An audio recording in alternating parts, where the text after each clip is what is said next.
আসসালামু আলাইকুম ও নমস্কাৰ। আজি 25 তাৰিখ গ'ল। আজি নিউজ এটা চাইছোঁ, চাই পেলাই বহুত ভাল লাগিছে। আমাৰ জুবিনদাৰ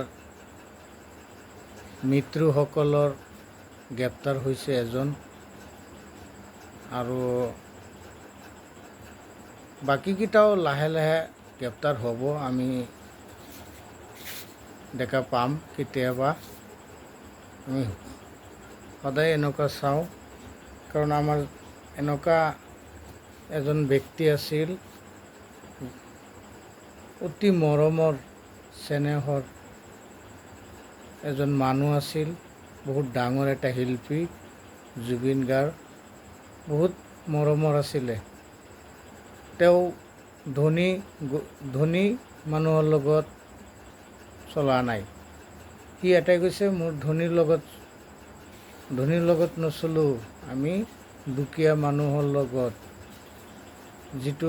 যিটো মানুহ ৰাস্তাত ক'ত পাগল নিচিনা, সেইবিলাক মানুহৰ লগত চলি থকা আমি খুব ভাল পাওঁ।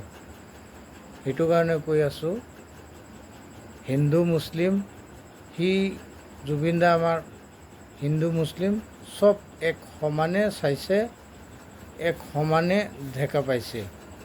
সেইটো কাৰণে বহুত ভাল লাগিছে। আমাৰ জুবিন দাৰ যিটো মৃত্যু হৈছে ছিংগাপুৰত, আমাৰ এইটো ন্যায় লাগে। আমি আমাৰ মুখ্যমন্ত্ৰী ডাঙৰীয়া হিমন্ত বিশ্ব শৰ্মাক মামাক মই এটা কথা কৈ আছোঁ, আপুনি কেতিয়াবা যদি লাইভত বা ভিডিঅ'ৰ জৰিয়তে দেখা পায়, মোৰ কথাটো ভালকৈ শুনিব। এটা কথা কি, আমাৰ অসমৰ গৌৰৱ, অসমৰ সম্পদ নাইকিয়া হৈ গৈছে। এইটো জালিমৰ কাৰণে আমাৰ ন্যায় লাগে। আপুনি ভালকৈ ন্যায়টো ওলাই দিব, আমি নিজৰ চকুৰে চাম। কাৰণ যদি জুবিনদাৰ যদি ন্যায় নহয়, জুবিনদাৰ আত্মাটো বহুত অশান্তি থাকি যাব, বহুত কষ্ট পাব। জুবিনদাক কষ্ট পালে আমাৰো কষ্ট। আমি যেতিয়া দেখা পাম যে ন্যায় হোৱা নাই, তেতিয়াতো আমাৰ গোটাই অসমৰ যিসকল ৰাইজ আছে, যিসকল মানুহ আছে, চবেই মনত বেয়া লাগি যাব। তো মামা, আপোনাক কৈ আছোঁ, আপুনি ভালকৈ CPI তদন্ত কৰি পেলাই আমাৰ জুবিনদাৰ হত্যাকাৰী বিচাৰটো আপুনি নিজে কৰিব। আমি দেখা পাম, মনত ভাল লাগিব, জুবিনদাৰ আত্মাটো শান্তি পাব।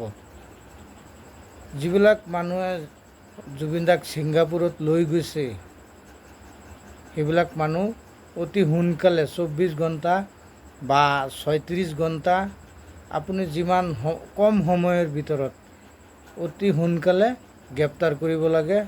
আমি সেইটো আপোনাক কৈ দিছোঁ, আপুনি ভালকৈ চেষ্টা কৰিব। কিন্তু আপুনি আমাৰ অসমৰ কাৰণে এটা CM, বহুত ডাঙৰ মানুহ, আপুনিও এটা গৌৰৱ।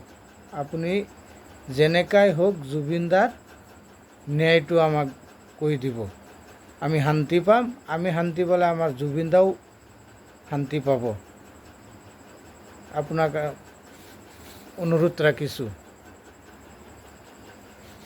তাৰপিছত আৰু কি ক'ম, ভিডিঅ'টো যদি ভাল লাগে ছাবস্ক্ৰাইব কৰিব, লাইক কৰিব, কমেণ্ট কৰিব। মই কেনেকুৱা কৈছোঁ, আপোনালোকে যদি ভাল লাগে কমেণ্ট কৰি মোক জনাব। জয় আই অসম, জয় আই জুবিন দা।